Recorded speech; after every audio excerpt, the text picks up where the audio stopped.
Bapak, Ibu, Saudara-saudara jemaat Tuhan yang terkasih, selamat pagi untuk kita semua. Apa kabarnya? Semoga kita semua dalam keadaan sehat, sukacita, dan penuh dengan kebahagiaan. Sebelum kita menerima kebenaran firman Tuhan, mari kita berdoa. Ya Allah Bapa kami, terpujilah Engkau Tuhan yang memberkati kami, memberi kami kekuatan baru pada pagi ini. Kami serahkan hidup kami ke tangan Tuhan. Mari Tuhan Engkau berkati, lindungi kami, sertai kami Tuhan untuk melanjutkan segala aktivitas kami pada satu hari ini. Biarlah melalui kebenaran firman Tuhan, itu boleh semakin menguatkan kami dan memotivasi hidup kami sehingga kami semakin yakin dan percaya bahwa Tuhan selalu memberkati dan memberi yang terbaik dalam hidup kami. Inilah kami Tuhan, inilah kami Bapa. Kami akan menerima kebenaran firman Tuhan. Berikan kami roh pengertian dan mampukan kami menjadi pelaku-pelaku kebenaran firman-Mu. Hanya di dalam nama Yesus kami berdoa dan mengucap syukur. Amin. Bapak, Ibu, Saudara-saudara jemaat Tuhan yang terkasih, nats renungan kita pagi ini Kamis 27 April 2023 tertulis di Imamat 18 ayat 4. Demikian firman Tuhan. Kamu harus lakukan peraturanku dan harus berpegang pada ketetapanku dengan hidup menurut semuanya itu. Akulah Tuhan Allahmu. Di tulu Musa saplalu ayat 4 di dok songonon. Ikon rado tamuna do aka uhupu, jala ikon ingotomuna aka paretaku, asamar parangi hamu hobar tusi, ayahudu jahuba debata munai. Demikian firman Tuhan. Bapak, Ibu, Saudara-saudara jemaat Tuhan yang terkasih, peribahasa kuno mengatakan demikian. Perjalanan ribuan mil dimulai dengan satu langkah. Peribahasa ini menyampaikan pesan bahwa pencapaian besar dalam hidup dimulai dari satu hal kecil. Misalnya, untuk memiliki tubuh yang sehat bagi penderita diabetes, diawali dengan keberanian mengubah pola makan. Hal sederhana ini tidak mudah. Mengganti kebiasaan makan sering kali membutuhkan motivasi yang kuat. Penderita diabetes juga harus berani menolak setiap tawaran makanan dan minuman manis. Karena pilihan menaati ini, penderita diabetes dapat bertahan hidup. Bapak, Ibu, Saudara-saudara jemaat Tuhan yang terkasih, kebiasaan orang Mesir pada masa umat Israel di pembuangan adalah menyembah berhala. Hidup tanpa moral yang baik, tidak mengenal keadilan. Siapa yang kuat, dia yang berkuasa. Free sex adalah kebiasaan mereka juga. Tidak ada batasan siapa yang boleh dikawin oleh siapa. Semua bebas dilakukan. Begitu juga oleh bangsa yang tinggal di tanah Kanaan. Semua menyembah berhala. Tidak ada hukum moral. Mereka bebas ambil perempuan mana saja untuk dijadikan istri. Bahkan seks sesama juga terjadi. Bapak, Ibu, Saudara-saudara, itulah makanya sebelum umat pilihan Allah sampai ke tanah Kanaan, Tuhan memberi hukum yang harus dituruti oleh mereka. Dalam perikop renungan ini khususnya untuk memelihara kekudusan perkawinan. Di sana ditetapkan perempuan mana saja yang tidak boleh dijadikan istri oleh seorang pria. Tidak semua perempuan boleh diambil jadi istri. Kalau hukum itu diikuti, maka mereka mendapat berkat. Tapi kalau hukum itu dilanggar, mereka akan dihukum berat. Bapak, Ibu, Saudara-saudara jemaat Tuhan yang terkasih, dalam teks hari ini Tuhan menghendaki umat Israel mengubah perilaku seksual tersebut. Mereka diperintahkan untuk tidak mengikuti perilaku yang sudah berurat akar sejak di tanah Mesir. Itu boleh kita lihat di ayat 3 sebelum nats ini. Kebiasaan-kebiasaan yang dibawa dari Mesir dan akan ditemui juga di Kanaan ini merupakan perilaku seksual antara anak dan ibu, ayah dan anak, sesama saudara kandung, dan dengan binatang. Banyak bentuk relasi seksual yang sebelumnya dianggap wajar kini dilarang keras oleh Allah. Bapak Ibu saudara-saudara yang terkasih, perintah Allah ini secara keras dan ketat menuntut perubahan perilaku seks bangsa Israel yang sudah menganggapnya wajar selama ini.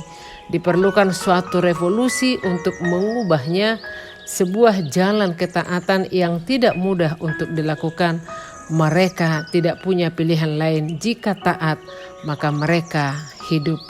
Bapak Ibu saudara-saudara jemaat Tuhan yang terkasih, sebagai orang yang percaya sekarang ini, kita juga hidup di tengah lingkungan masyarakat yang belum tentu seiman dengan kita. Adat kebiasaan mereka bisa sangat berbeda dengan kita. Bahkan mungkin tren duniawi yang sedang merusak pernikahan masa kini, termasuk pernikahan Kristen, yaitu dengan adanya wanita idaman lain ataupun pria idaman lain. Ada juga cinta lama bersemi kembali.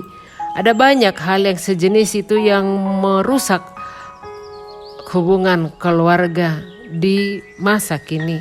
Maka saudara-saudara, Bapak Ibu yang terkasih, firman Tuhan ini mengingatkan kita jangan hidup seperti cara hidup duniawi, tapi kita harus hidup sesuai dengan standar firman Tuhan. Kita harus berani tampil beda. Teladan kita adalah Kristus Yesus. Ia rela berkorban untuk orang lain. Dia dihina, difitnah, bahkan rela mati di kayu salib karena mengasihi manusia berdosa. Kristus adalah teladan sempurna buat kita. Salah satunya yakni hidup yang menjaga kekudusan. Itu berarti dengan tegas kita harus menolak seks bebas sebelum pernikahan, menolak perzinahan ataupun perselingkuhan. Kuduskanlah perkawinan kita untuk kemuliaan Tuhan. Jadikan iman Kristen menjadi gaya hidup kita, baik dalam hidup pribadi maupun dalam pernikahan. Bapak Ibu saudara-saudara yang terkasih, inilah paradoks kehidupan dalam perziarahan iman Kristen. Ketika kita memilih untuk menjalani hidup yang nyaman namun berdosa, kita berakhir pada kehampaan. Sebaliknya Bapak Ibu saudara-saudara, ketika kita memilih jalan hidup yang benar namun penuh dengan pengorbanan, kita justru memperoleh kepenuhan hidup. Maka saudara-saudara, mari kita pikirkan kebiasaan yang kita anggap wajar selama ini, namun sesungguhnya tidak sesuai kehendak Allah. Maka kita persiapkan hati kita relakan untuk meninggalkannya. Mari saudara-saudara, Bapak Ibu yang terkasih, kita hidup dalam kebahagiaan karena menaati kehendak Tuhan. Karena Tuhan dengan tegas, kamu harus lakukan peraturanku dan harus berpegang pada ketetapanku dengan hidup menurut semuanya itu. Dengan ketentuan, dengan satu peraturan, maka hidup kita semakin disiplin. Tuhan mengarahkan kita hidup damai, penuh dengan keteraturan, penuh dengan disiplin, sehingga kita tentram, kita bahagia. Mari selalu menyendengkan telinga kita akan ketetapan-ketetapan yang Tuhan tentukan dalam hidup kita. Amin. Selamat beraktivitas untuk kita semuanya. Tuhan selalu menyertai kita. Mari kita bersatu dalam doa. Terima kasih Bapa yang baik atas firman Tuhan yang menyapa kami. Ya Allah Bapa kami, selama kami ada, bawalah kami masuk lebih dalam ke jalan damai sejahtera-Mu melalui ketaatan kami kepada Tuhan akan ketentuan-ketentuan dan peraturan-peraturan yang Tuhan tentukan dalam hidup kami. Mampukan kami dengan kuasa Roh-Mu untuk selalu ada dalam ketetapan-ketetapan-Mu. Mari Tuhan, mampukan kami menjadi pelaku-pelaku kebenaran firman Tuhan. Berkati seluruh jemaat-Mu, berikan sukacita bila ada yang bergumul dalam keluarganya.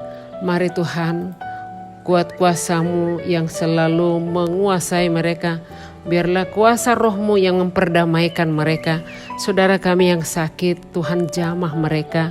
Secara khusus Amang Holong Pasaribu yang dari Korintus, juga Amang Doli Sinurat yang dari Jeriko, yang masa perawatan di rumah sakit sekarang ini Tuhan. Mari Engkau jamah mereka, Engkau pulihkan, Engkau sembuhkan mereka Tuhan.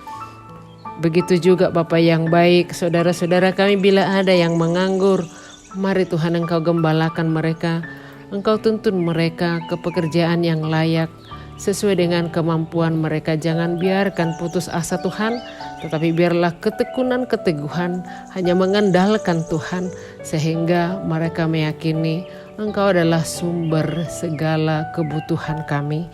Ya Allah Bapa kami serahkan hidup kami ke tangan Tuhan. Berkati kami Bapa, dan terimalah doa kami.